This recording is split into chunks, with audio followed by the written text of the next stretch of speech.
Welcome to the Fabric of America, the podcast that celebrates small businesses and the remarkable stories that weave our communities together. We're your hosts, Melissa Otto and Matt Banover.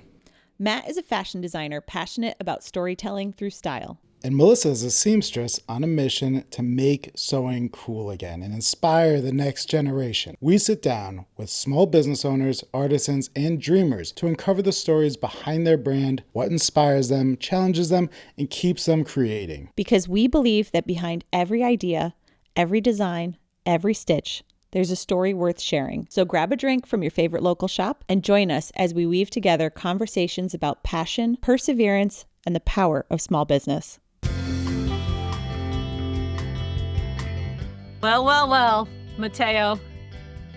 Melissa. What a morning. What a day we have had so far. Truly. This is truly a day. And I am so excited because today we're coming to you with, hard work and determination personified. Now, when I first walked into your studio this morning, I was like, hold on, you need to take a picture of me because everything about my being was made in America and local, and I had made all these stops to get food and do this. I mean, my laptop bag is made in Maine. All my clothing was made either by me or someone else. I had gotten donuts from a local shop, and I had a what Christmas a nice gift humble brag you have. I'm just getting started, people. This is the interview, an hour of me bragging about myself. But it was a moment of pause that I really appreciated because it was everything that I was carrying, it took work to get, and I appreciated just looking down and being God, it wasn't easy. I enjoyed living your values. Exactly. And I think that really is a great segue to introduce our guest, who is Mitch Gambert, owner of Gambert Shirts in New Jersey, a wholesale factory making shirts here in America. I mean, I've known Mitch for 4 years now. Yep. And you just met him. What was that like? Okay, so I see why you're a fan, big time. Yeah. No, Mitch was awesome, and I think what gets me so amped up, and this has happened time and time again. I think we have these really amazing guests who just live and breathe their values, right? And Mitch is just a very chill, cool. He looks like nothing really gets him riled up kind of guy. He's on a level, but he's quietly passionate about owning his factory, the legacy of his family, his father and his grandfather before him. There were cousins and other people involved here and there, but he's kind of become the rock, it seems. And he reminded me a lot of Jacob in that when you see the factory and when you hear how he talks and when you hear what it's all about, it's this quiet passion for keeping things in America, keeping things in your community, not taking the easy road. One thing we talked about a lot today was the value of hard work and actually making something.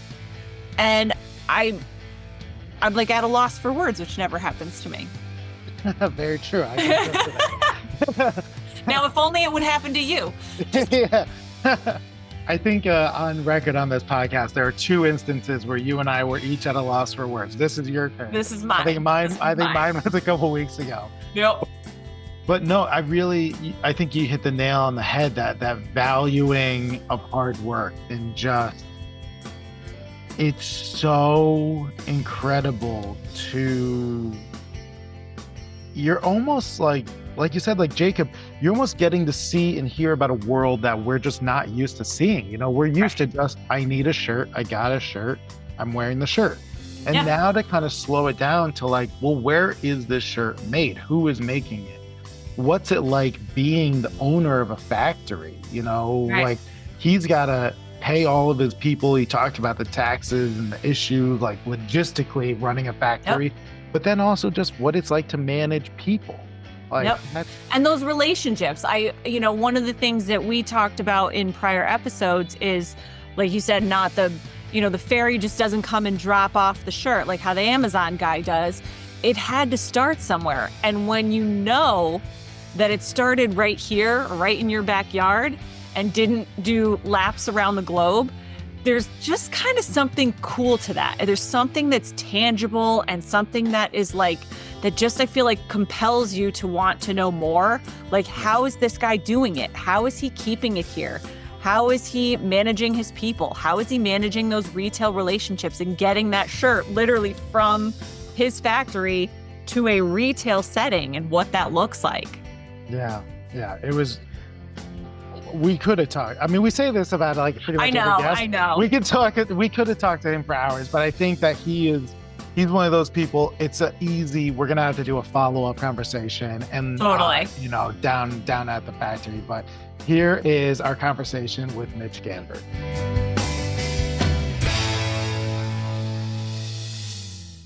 Mitch, thank you very much for joining us. We're so excited to have you here. We really wanted to kind of get a conversation going with what it's like working in a factory here in America, and who better to talk about that. So thank you very much. Could you just give us a brief introduction of who you are? Sure. Well, thanks again for having me. What it's like working in a factory. Well, I should probably give you a little bit of backdrop on our business and kind of what my sort of ascension or descension, it depends how you look at it, really played out. But the business was started in 1933 by my grandfather.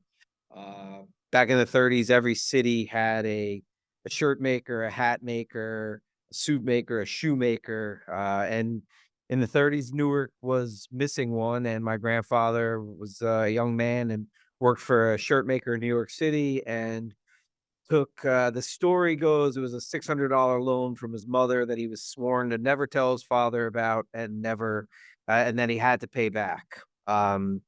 And he opened up his first little studio shop in Newark on Springfield Avenue. Again, this was 1933, and I think it was him and four women. They started cutting shirts, and Joe Gambert really just became the go-to guy in Newark for custom shirts. He, back then Newark was a very prosperous city, but of course, it had its politicians, it had its business people, it had its gangsters, it had kind of every element of every city that the 30s all had. And then in the 50s, he bought a mail order company called Martin H. Friedman, which was literally you ordered a neck size and a sleeve length, and you just got a white Oxford or a blue Oxford. That was it. And my father, through high school and his early years of college, used to run the mimeograph machine, literally one of those steel drums where you click on the letters, and they used to do their own print for mailings and say, buy custom shirts. And through that is where their concept of made to measure sort of really began domestically, for at least for the Gambert family. Um, and In the 60s, actually 70s, excuse me, my father and the brothers all split up. And then in the 90s, I had a cousin who was working for my father at the time. He left. So that one time, from the 90s and the early 2000s, there were three Gamberts all doing the same exact thing, all within about 2.5 miles of each other. And then my one cousin joined my other cousin's business in around 2012, I believe, 2014 maybe. And then in 2019, my cousin Skip and I had a conversation about maybe joining the businesses, but it kind of fell apart, but it was a good dialogue that we started to have. And then COVID happened. And through COVID, Skip and I would talk twice, 3 times a week. What do you hear and what do you know? Then one day he just said, "You ready to buy me out?" And of course, I had no money at the time, but we made a deal, and it all kind of came together. As far as yeah, my personal journey. So I went to college for 1 year up in Connecticut, in New London. Did not particularly excel in college. I was probably too obsessed with the social aspects. I'm sure of no surprise. Uh, and then I joined the laborers union up in Boston, and I actually poured concrete for about 5 years on the Ted Williams Tunnel up there. And then and that's really where I mean I learned my work ethic comes from my family. There's no doubt about that. But I really learned kind of the concept of what hard work actually is. Uh, Pouring concrete on the midnight shift on the Boston Harbor when it's 10 degrees out is a real life lesson for what hard work is. Then I busted my leg up. I had to have surgery. Was out of work for about 10 months. Then I got into sales. And we sold a third party. We were a third party redistributor, and I was traveling from Maine to Florida all year round, just driving. And then 9/11 happened, and our business dried up. And I called my parents and said, "Hey, what do you think about me coming home and trying my hand at the factory again?" I mean, I grew growing up. It was always sweeping the floors, helping the UPS shipping, making boxes, spreading jobs for, stock accounts. But that was 2001, and my father said, "Come on in and we'll see where it goes." And kind of let me make mistakes, let me have my successes, let my ego run a little wild sometimes. Really just sort of stood back and let me sort of do my thing. And I mean, I can't imagine doing anything else. It's 24 years later. That's what. It's awesome. I love it. So Really Wow. cool. I'm gonna jump in with a deep question off the bat. Other than hard work, what do you feel like pouring concrete taught you that you still use today in the factory business?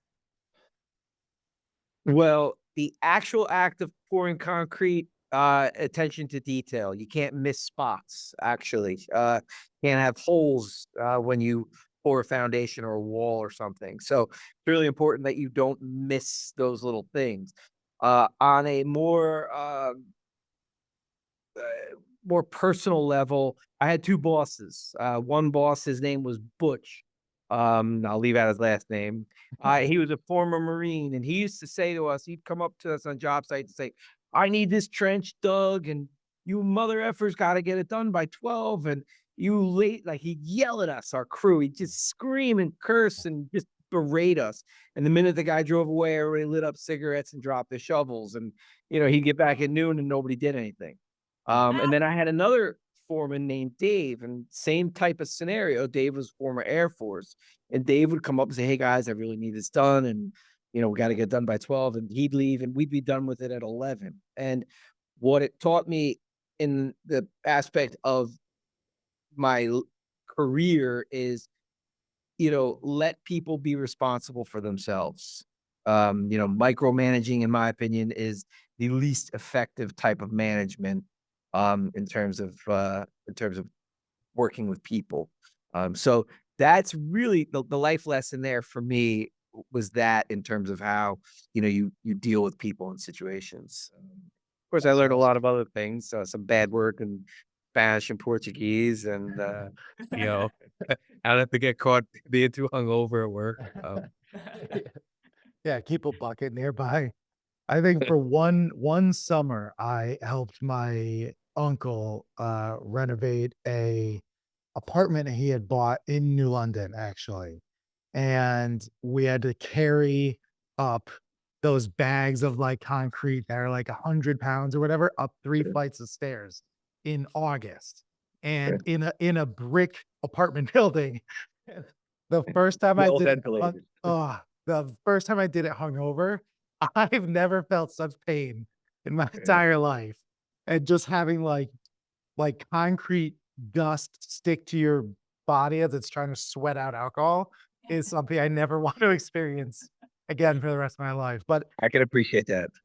yeah, there's oh my God, there's so many things I was like taking notes because there's so much I wanted to dive in on. But I thought it was really interesting that bit about the concrete pouring because one thing that I have always been fascinated about with my role in and what I've been able to see in this industry is many of the people who are working in the factories obviously are factory workers. Like fashion isn't this glitz and glam fun type of stuff. Like you're actually there's a time where it just is get down to work. And Melissa and I actually met on a mission trip 20 years ago. It was kind of like Habitat for Humanity. And we were drove down to Kentucky and we're building rooms and porches for people.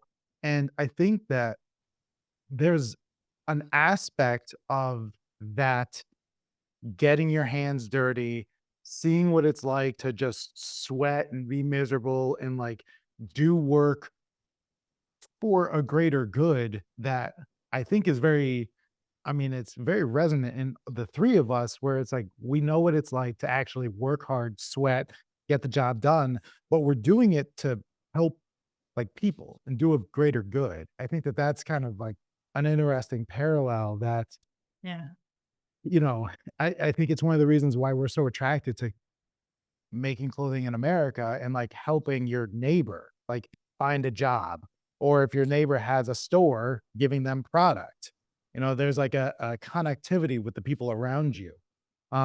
But um I I wanted to kind of dive into like a little bit of your background in terms of clothing. So, is everything just learn as you go? Because I'm not classically trained or professionally trained either. I just got a job in retail one day. I just walked in, got a job at Express. I was running go backs and folding clothes, and it was a nightmare. But I was so interested in this concept of selling that I dove in and I worked at Express, Joseph A. Bank, a boutique store, and um, I just like wanted to learn more and more about what made clothing better. And I've God, the man hours I've put into like YouTube and reading books on like just having a basic understanding of like pattern making and just so I can see what that world is. Not that it's something I want to do, but I want to be able to have that conversation with people. Like, you know, you obviously being in the factory, was there professional training or like was it all just like osmosis, just taking it in? Well, for me, again, growing up, high school summers, weekends were always, at the factory, we spreading orders and learn and cutting even sometimes as a kid. So I had a sort of an inherent understanding of patterns, but I never really understood how they went together. You certainly don't want me sewing anything. That's a clear statement I will make. Um, but like I always kind of had that inherent something in my bloodline, I suppose. But when I came into the factory back in 2001, and I started learning the business, it was the first thing my father said. We at the time we had a retail store in West Caldwell, New Jersey, and my father said, "You're going to go work at the store from basically November 2001 until August of 2002. I worked at that store." Um, and he said, "You're just going to learn about the selling experience, the fitting experience." I was making suits for people. I didn't know my elbow from my knee in terms of what girth was versus a point to point, but I was just writing down numbers and figuring it out. So I learned how the product delivered on people before I really got into the making of the product to go on people. He would tell me, walk through malls, walk around town, everywhere you are, look at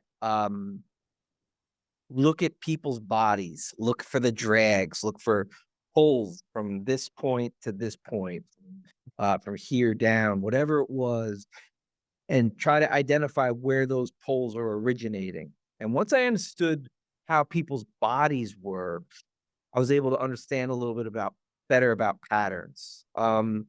And when I talk about having successes and failures, it was I'll never forget in uh, early 2000, Alan Flusser did or Alexander Julian, one of the two of them. No, I think it was Alan Flusser, had a little resurgence in the industry, and he was doing horizontal cut sleeve facings. So normally the stripes go this way and the sleeve facings go this way. And a month before Alan Flusser introduced the horizontal cut sleeve facing, I had said to my father, Dad, why don't we cut it that way? He goes, oh, because it doesn't match. I'm like, yeah, but wouldn't it? So, well, it's a cheat. It looks cheap that way, and because the matching is off and all this. And I'm like, I think it would look kind of cool. And lo and behold, a month later, Alan Flusser's got this big thing, and doing ads on the horizontal cut sleeve facing, and I'm like, he's doing it, and my point is, like, I didn't know enough to know not to try things. Yeah. Very good. And over time, I look at people and I sometimes I'll look at somebody and just think, I bet that guy has a 17 neck or a 16 neck, or look at his shoulder low on this side. And, but kind of there was no real, I didn't go to technical school. I learned from talking to the pattern people who worked for companies like Gerber, and understood the NTM specialists who built the systems, and speaking to them and getting information from them and sort of applying it to what I do. I still today, my favorite thing is tweaking patterns. I love tweaking collars and, messing with armholes. I mean, there's so much is done digitally, electronically now, but it's still one of my favorite things to do, is to get in with a pencil and a French curve ruler and mess around with patterns. It's like it's mindless, but it's focused. I love that. Pattern making's so fun. I'm more partial to draping, but I definitely get that. Like those little, it's so interesting to see how, a flick a quarter inch this way or that way can mess with something pretty greatly. That's yeah. So like, the I like that bit about trying new things. And there's another factory, a garment factory in New York, Adrian Jules, and they're like the higher end form of making clothing. And I when I talk to people about what it's like making clothing at that level, I use this analogy all the time. And I'm like, it's kind of like um if you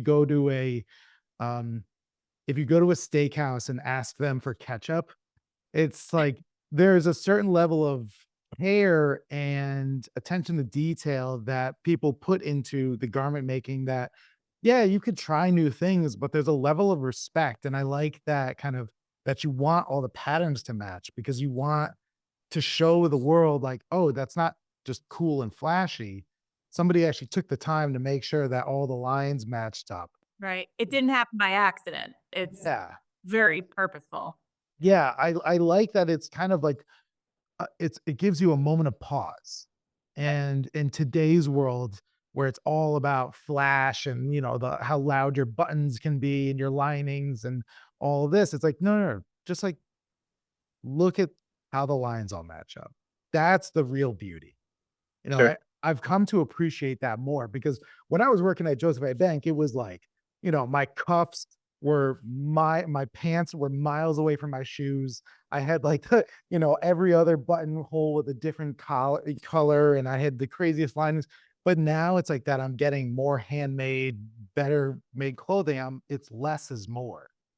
I can remember going to, I think it was the Darien Men's Shop. This is in, like I said, 2003. I went up there to have a meeting with them, and the tailor came out and says, "Oh, well, what did you wear? Your special shirt today?" And I said, "My special shirt? What are you talking about?" He goes, look how your stripes match up. The point of the stripes on the collars, how this stripe was exactly where this stripe was." And I'm like, what are you talking about? He goes, you don't do that all the time. And I said, I don't even know what you're talking about. He goes, hey, that you're balancing. And I said, but this is exactly what we do. He goes, you wore that special to impress us. And he was serious. He was like almost mad at me because he thought I was misrepresenting what I did. And I'll never forget that. I'm like, listen, this is just a shirt I pulled out of my closet today. I didn't think about it. And he's like, well, that's good matching if you really do it. And I'm like, dude, what are you even talking about? Right. You didn't realize how good it was. And to that point, it made me think of something, on the retailers level, something that I think a lot of retailers have gotten away from in following kind of trends and versus that attention to detail is, if you remember 5, 8 years ago, it was really, really short collar points. Yeah. And narrow lapels and skinny ties. I don't think everybody really understood what all those things meant. There's the old saying is the point length of your collar should match the width of your lapel to match the widest part of your tie. You know, and there's a lot of guys who were wearing a 2.5-inch point collar with a 3-inch wide uh thigh and a 3.25-inch wide lapel, and they never looked quite right. And when you pay attention to those kind of details and you're building outfits for people on that level, it's those little bits of detail that really go into, does this make sense? You know, Yeah. and it's those little bits of attention to things I think are so kind of critical in the overall scope of our industry, whether it's matching the stripes on a collar point, making sure that your cuffs balance in terms of where the stripes meet up, whatever things that you think about, it's even in the elements of design. If you think about a guy's got a big melon of a head, if the collar points are too small, he's going to make that collar look even smaller and his head look even bigger.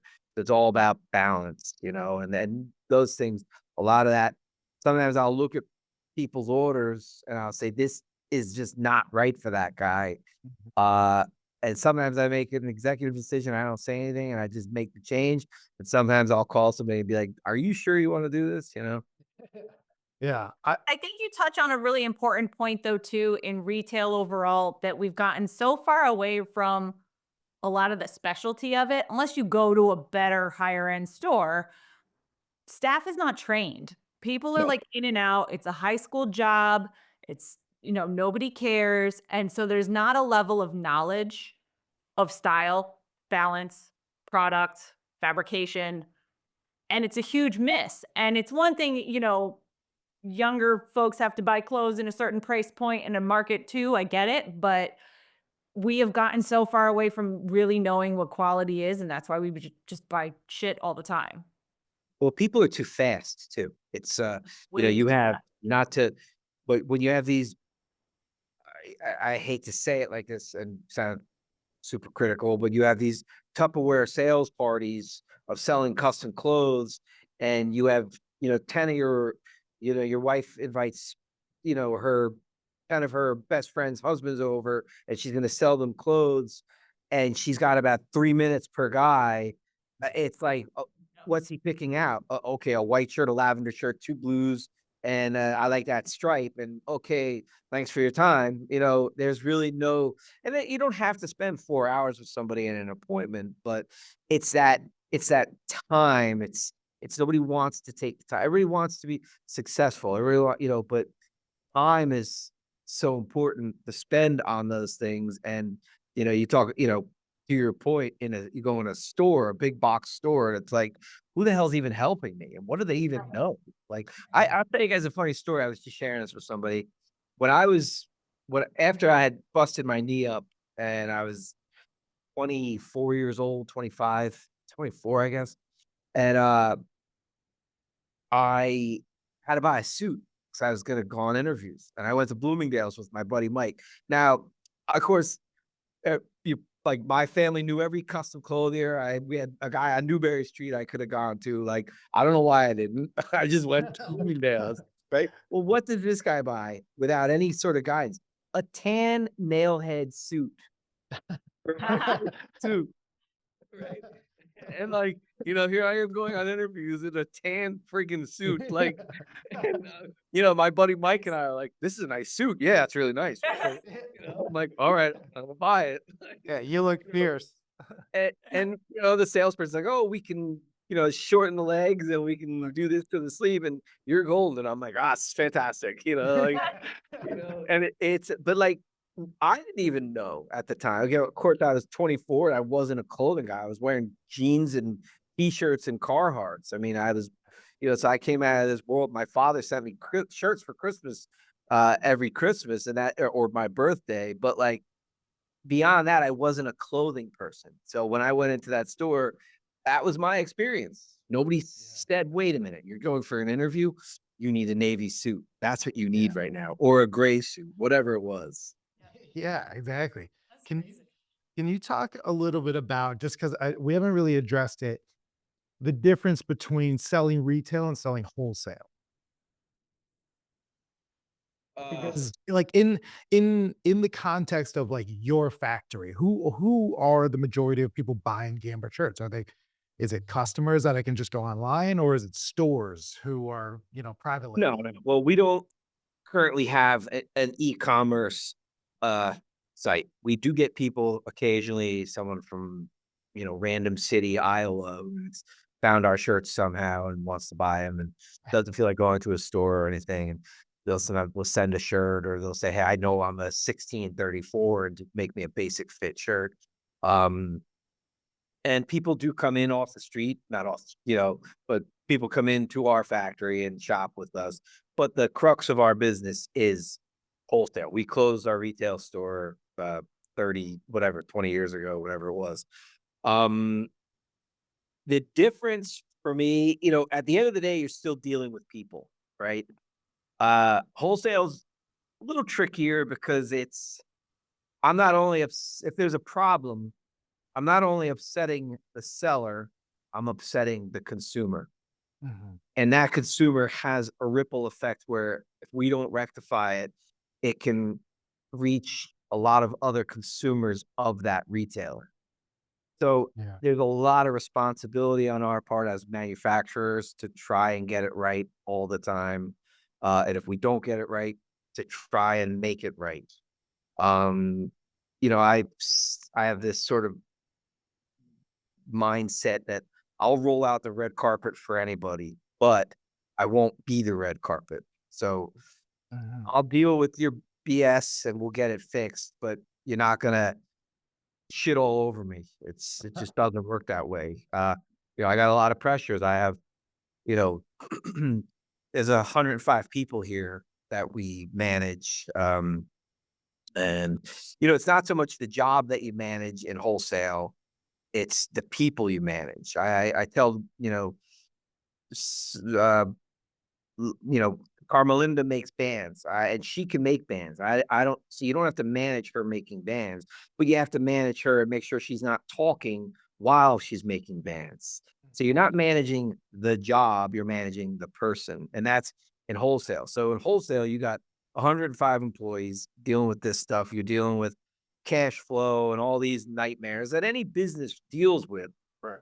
But the relationships are, I think there's a lot more trickle down that can be impacted by problems, mistakes, and these types of things. And, in wholesale, I think you have to pay a lot more.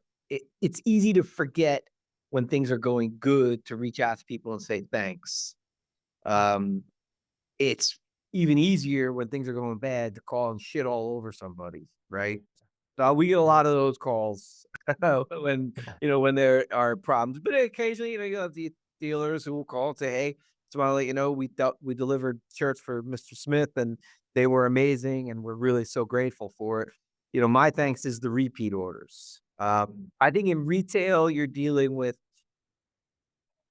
I think there's a lot more ego at the retail level in some cases. Now, there are people a guy who buys $5,000 suits and $600 shirts doesn't expect those clothes to change their life. Their life already is changed.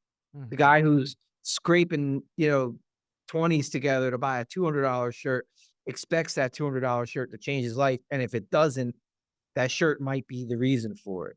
The retail is a little tricky in that capacity. And um, I think there's a lot more management of expectation on the retail side.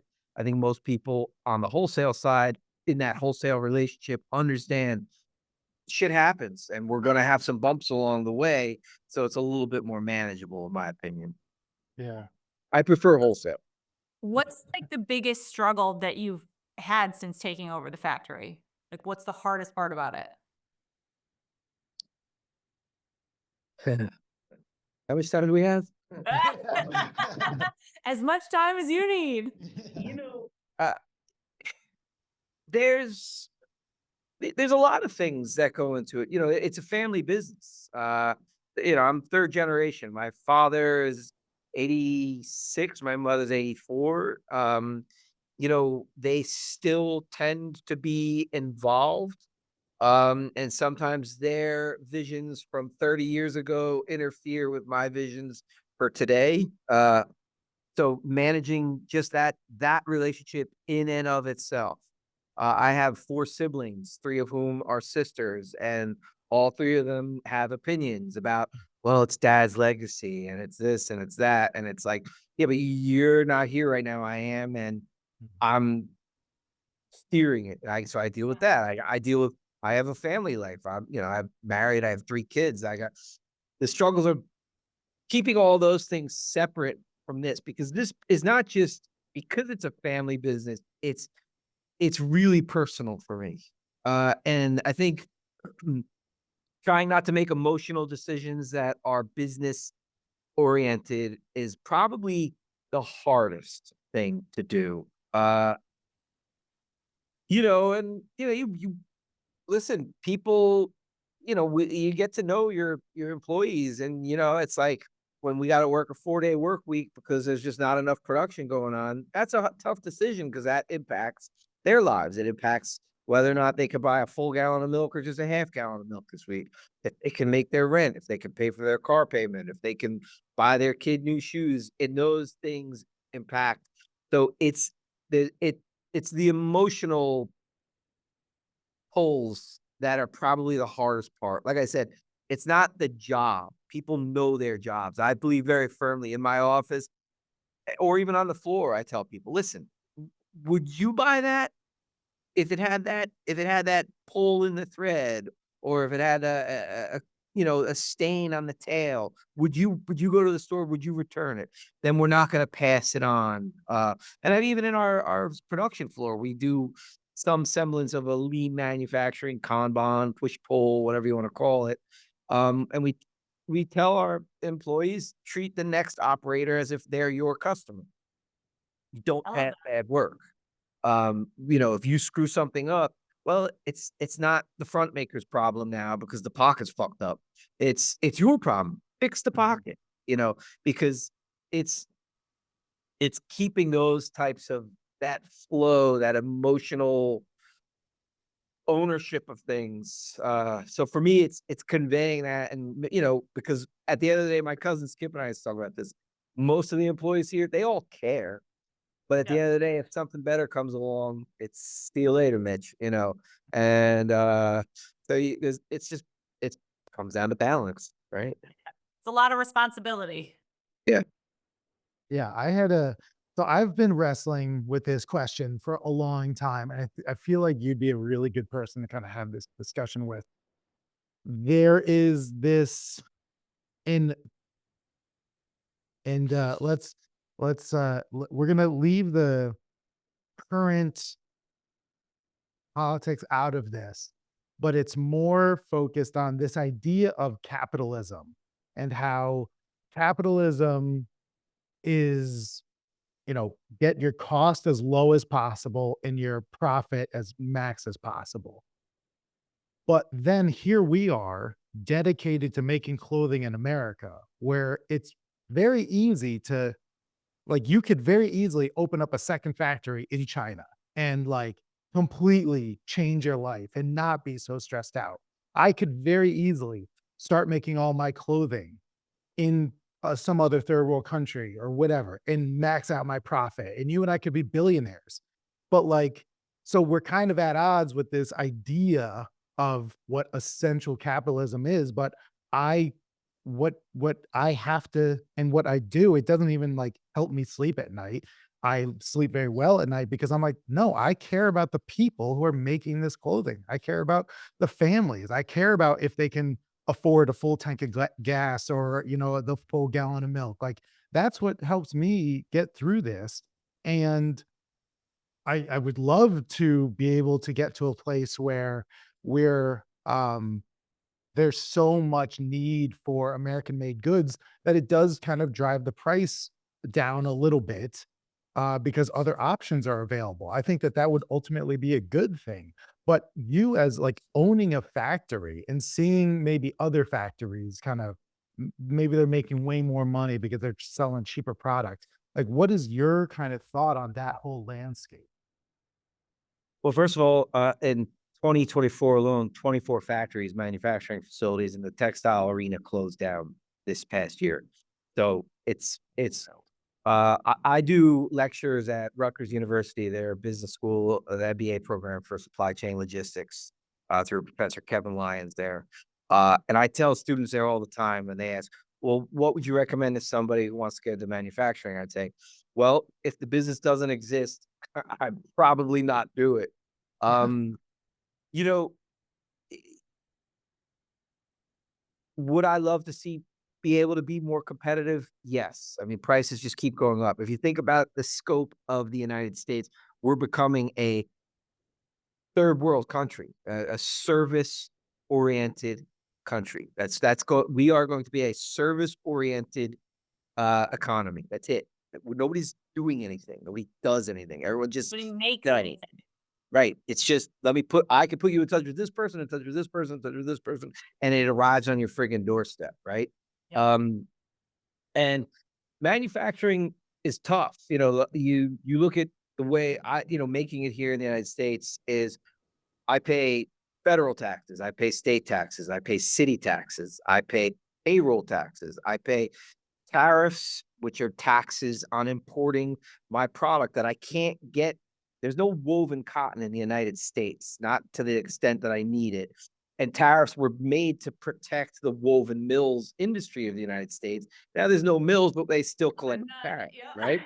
If I want to play the de minimis game and keep everything under $800, I could cheat the taxes. But so there's taxes everywhere. I pay, I could literally close down this factory, 105 people, like you said, open up a studio the size of this office in my house, put in a dedicated phone and a dedicated computer line, and actually write off the taxes of that portion of my house and bring in shirts from Mexico, India, China, Taiwan, you name it, right? And these people email me every single day. My LinkedIn, every time I do a LinkedIn post, I get slammed with, this is a from whoever from Bangladesh or from China or from wherever. We can make your shirts. We can make, and I write back to them. I make in America. I own my factory. I have no need for help. Thanks.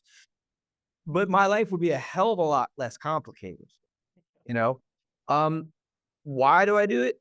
I don't know, I'll tell you, I really don't. There's times I don't know.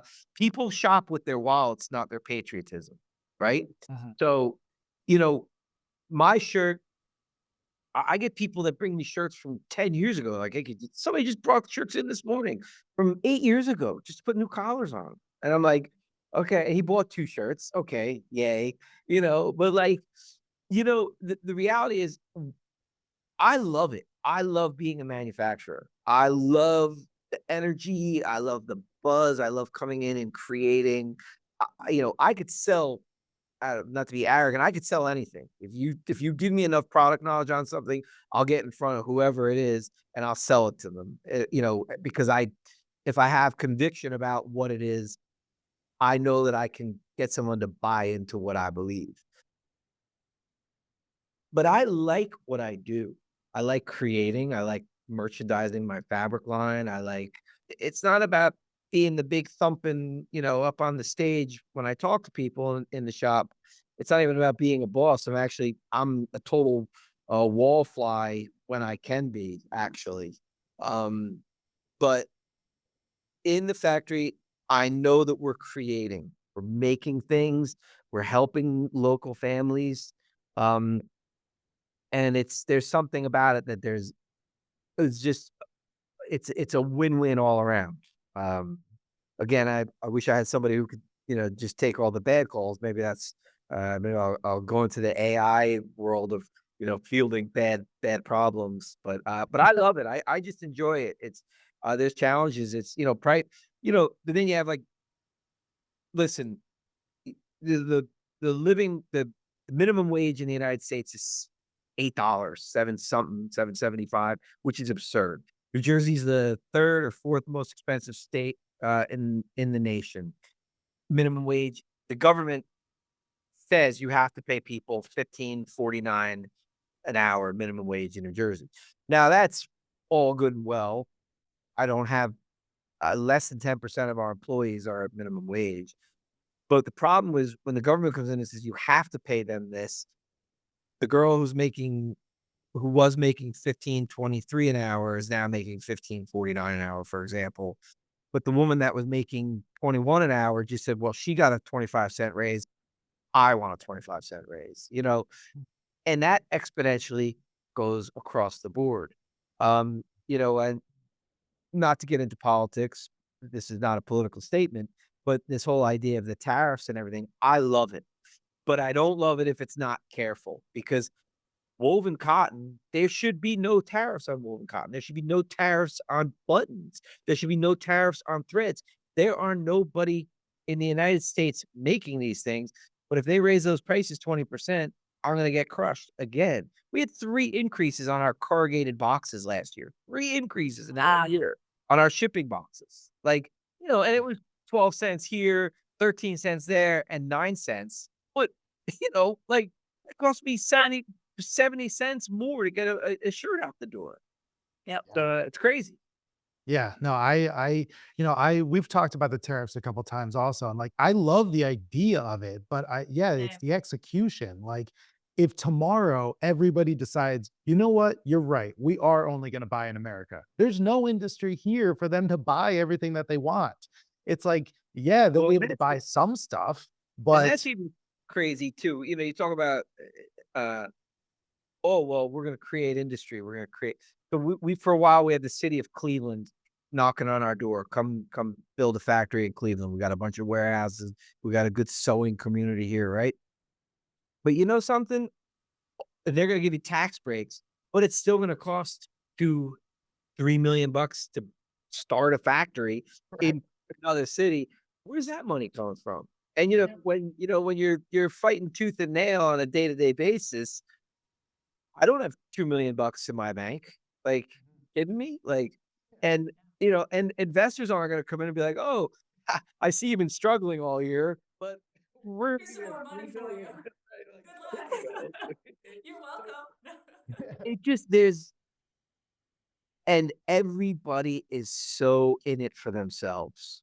It's well, what am I going to get back? We had to do a capital raise recently, and somebody said to me, I can't partake in it because you're giving too much percentage back on the money that you're borrowing, and I can't take that money from you. And you can't make a special deal with one guy because they're your friend. And I Mhm. and I respected that answer at the time because it was, hey, I appreciate that.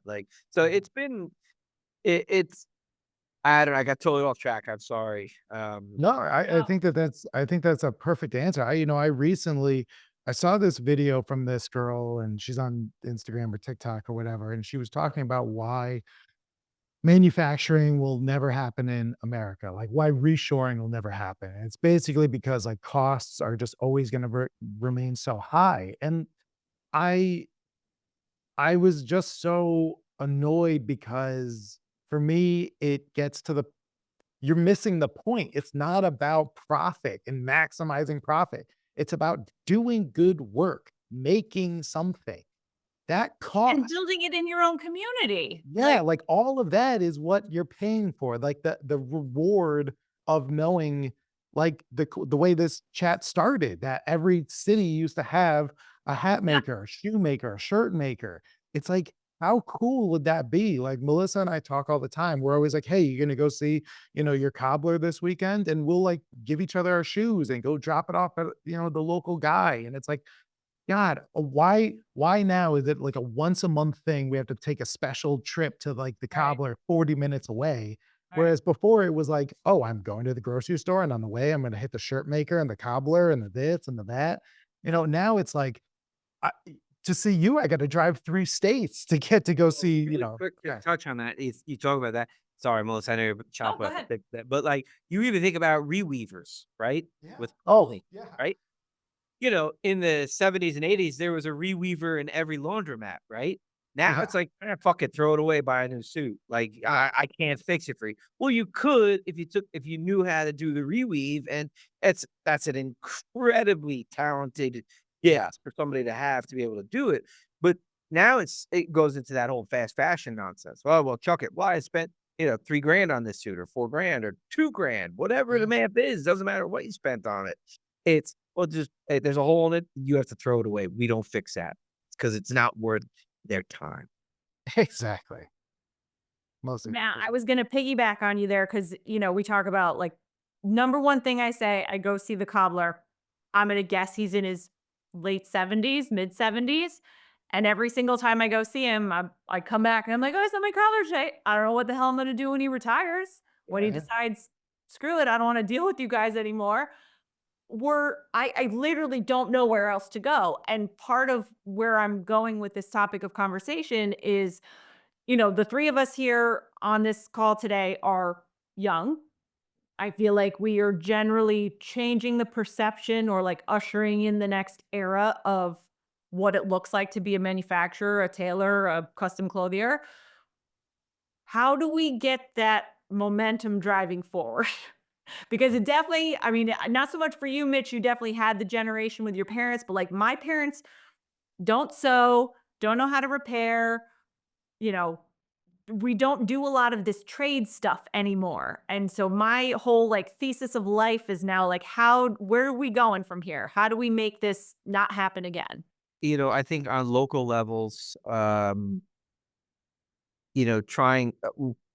I've spoken with the Newark's Board of Education about vocational programs. They have that the Newark Board of Education has a great partnership with Parsons School of Design Fashion School, and they have the Newark's Fashion School, which is it's a small boutique high school for kids who want to get into design. And I've you talk about your cobbler experience.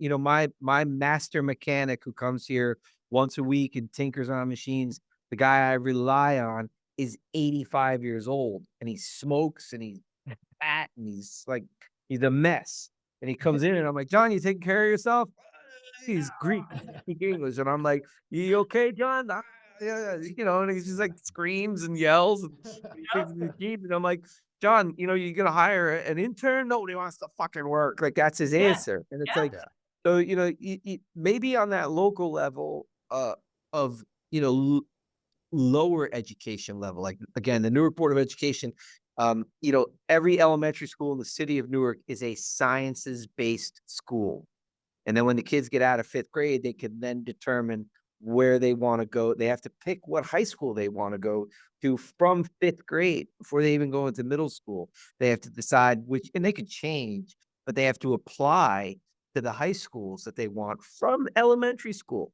But like, I think it's, getting that youth movement. Retail was always like, it was either misfits or rock stars in the retail industry. It was the guys who, I remember my friend Mike, kid I went to high school, worked at the merry-go-round, and he was, in the Willowbrook Mall, and he was the biggest misfit in the world. But you know what happened to him? He met Andrew Dice Clay in the Willowbrook Mall, and Andrew Dice Clay spent a ton of money at the merry-go-round. If you remember that store, I don't know if you do. We got a little bit older than you guys, but it's a total Dorito store. And I'll never forget the passion that Mike came and was talking about working with Andrew Dice Clay.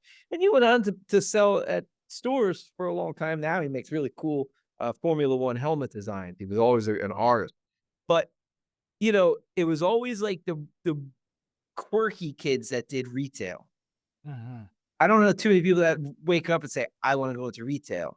How many people want to sew?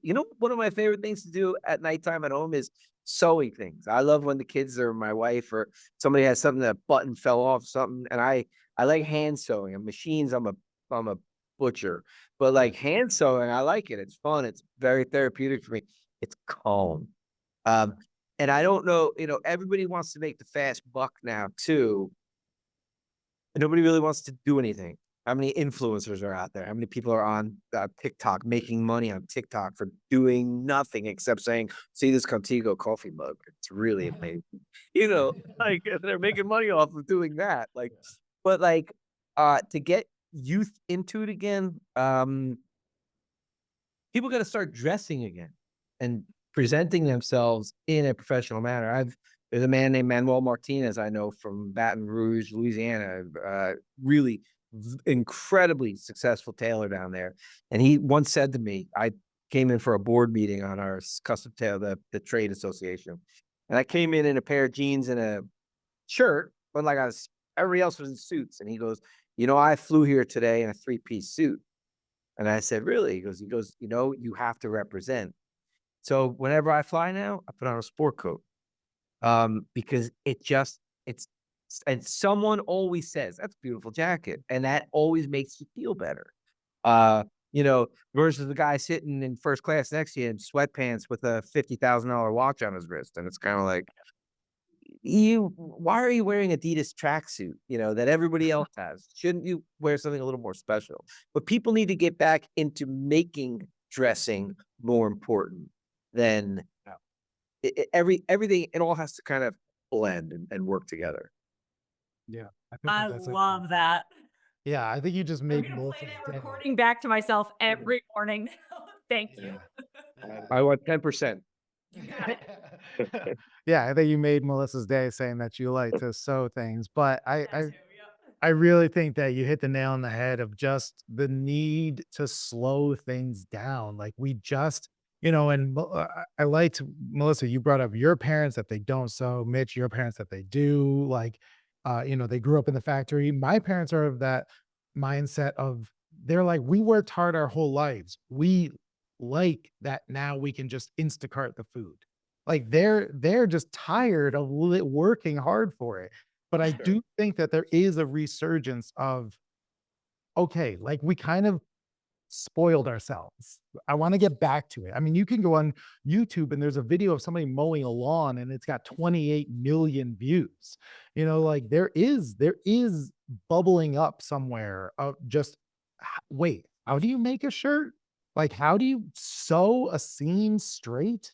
Like there is something there. And I think that if we just really get back to those shows, how it's made. I mean, that was a very popular Love show. that show. Exactly. Man, I used to watch that all the time. Exactly. Like Melissa's God is Mike Rowe in Dirty Jobs. There is a hunger for just pulling back the curtain. And I really enjoy the dawn of the internet and the world that the internet has created because we can actually show people now. Like I came down, Mitch, to your factory, like what was that, 2 years ago? And one of my favorite things, like when I made the reel and made the post, was just like in the whole landscape of the factory, you could see you there in the middle working. You weren't in a pinstripe suit, on some beach somewhere and like saying like, get to work factory people, like you were Visual there. doesn't make any sense, Matt. Yeah, no, I don't wear suits to the beach, actually. Neither did my visual of Andrew Dice Clay on a merry-go-round going around. Yeah, that's definitely it. The story with merry-go-round. I was like, why was one man, your friend, watching Andrew Dice Clay going around and around in a merry-go-round? Oh my God. Google merry-go-round, you'll know exactly what I'm talking about. Oh my God. But yeah, but like I think that I really think that we just need to kind of, and Melissa and I talk about this all the time. It's like you got to pull people out of the matrix and just be Yeah. like, look, fairies don't deliver your shirts in the night. It's like, this is how they're made. Here are the people that make it. This is really what goes into it. And I brought this story up, I don't know, a couple episodes ago, but my sister, so I was born in Honduras with a couple of my other siblings. And this past summer, we all went back to Honduras some of us for the first time. my sister Becca and my sister Pax, they went early because my brother, he still has family down there because he was adopted later. And they were down there hanging out. And my sister Becca, this was her first time down there, first time kind of meeting the family and everything. And they were talking, and somehow Amazon got brought up.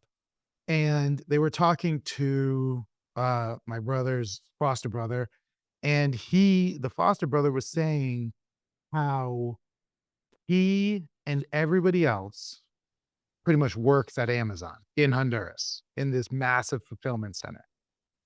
And he said that all day at the factory, they talk about the fact that they know that they only have jobs that Americans don't want to do, and that they're paid these god awful wages because Americans don't want to do this work, and that their life is basically to just do this shit work for shit pay. And that they know that the only thing that they have going for pretty much their entire country is just this like runoff, just scraps, and that their entire livelihood, like we talk about taking kids to practice and buying groceries, they're only allowed to basically barely do that with this like completely, we just want to get rid of these jobs and not do them and not talk about them. And I think it's so important for us now to bring it back and be like, this is what hard work looks like. This is what hard Yeah, well, let me say something to that because there's some big box stores now, um, and I'm not talking like the Nordstrom Saks of the world. I'm talking your more run of the mill that are looking to build out these whole made in America sections, right? Yeah. And what they are doing is they are beating the living hell out of American manufacturers and saying, "Oh, your normal wholesale on that is 150. Well, you're going to sell it to us for 75 because we have an economies of scale that you're going to sell so much that you'll make it up. Don't worry about it. But you're going to work harder. You're going to answer to us. You're going to you're going to be at our beck and call. And whenever we have problems with it, it's your responsibility." And I, I've been, I've already been approached by one, and I already told them it it's this is what I am, and I'll stay right here rather than the prospect of here. I'll stay right here to not deal with your bullshit Yeah. because you can't commit. We've got 91 years of getting to this point, and and I'd love to get to this point. I'd be thrilled to get to this point, but I'm not going to do it on my back, like and watch you, and you talk about making it here again. It's yeah, there's a lot of talk about it, and even this whole sustainability thing. I hate to say it, my fear is it's just going to be a trend, Yeah. and trends are short lived. We talked about it, that it's kind of like it's gotten to the place where it's a buzzword. It really and it's, and maybe someone like, I don't know, like, I don't mean to get into like the puppeteers of Yeah. whatever you want to call them they're making some money off this buzzword right now, and they'll continue to making money off this buzzword until the next buzzword. And right now it's, there's some momentum on it. And listen, I believe in sustainability. I believe in doing the right things. In my house, if there's a plastic cup in the garbage can, I'll take it out and put it in the recycling bin. I have 3 little kids. I worry about their future. It's, all these things. But then you think about the recycling industry, they recycle less than 10% of what goes in those bins anyway. And it's like, it's until people actually change and do and demand. Years ago, Diane Sawyer did a special on Made in America at the Capitol, and she was at the Washington Monument gift shop, and there was baseball caps, and it's I visited the Washington Monument or whatever the hell the cat said. It was a Sunday morning special. You could Google this. And there were hats that sold for $12.99, and there were hats that sold for $24.99. And they were identical hats. One hat was made in the United States, one hat was made in China, and she asked the shopkeeper, which of these, what do you sell the most of? Oh, we sell the $12.99 ones. If you ever go in the Washington, D.C. Train station, there's a store, America, Made in America or something. I forget what the hell the name of this store is. It's very prominently featured, and it says American. It's all about everything's America in the store.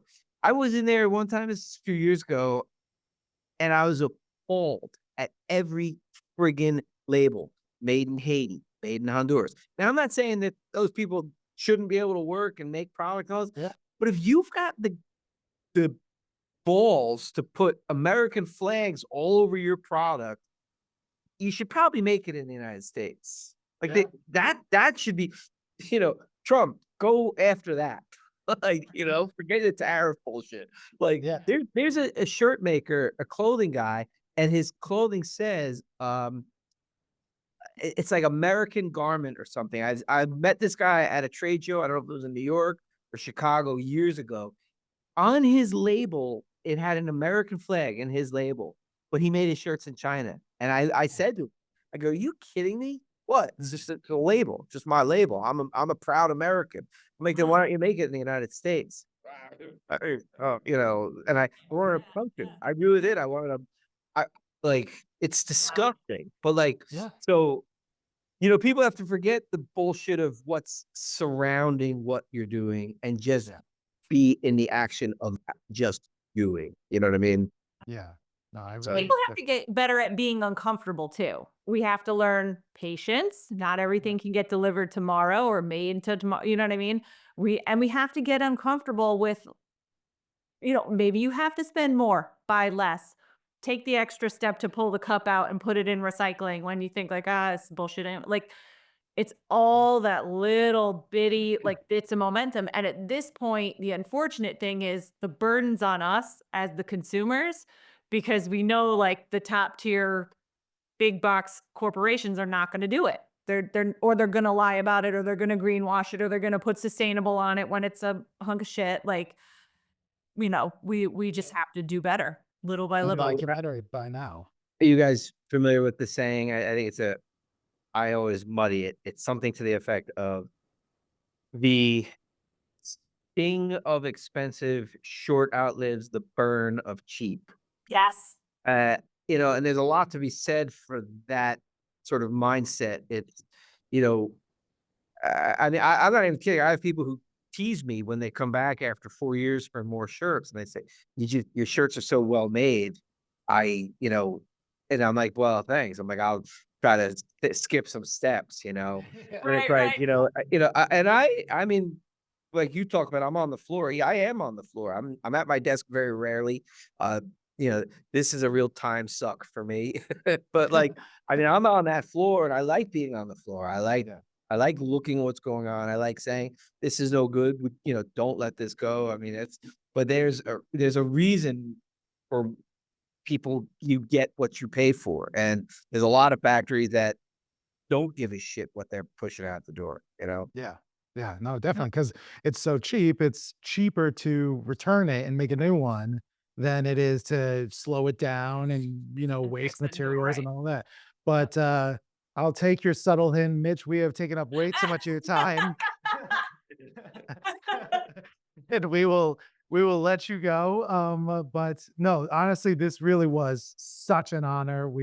I can't tell you, like, I was so excited to ask you to be on, and that you jumped at the opportunity, because you are like one of the busiest and most stressed out human beings I know. Because at the end of the day, you like you said, you care, like, and that that kind of like weighs on you more than, you can pay the bills, you can do this, you can, like you said, manage people, but like the stress of caring, that's kind of just everlasting. And it's something that I've come to just know and admire you like so much since I've known you since 2020, like I think that's when we met, like 2021 or something. So, I'm so like, this is just an honor if I could do like anything to just kind of get word out on your factory and what you're doing. And I just like, I just hope that that, you know, people out here like myself are like going to bat for you and what you do. And like, I try so hard to like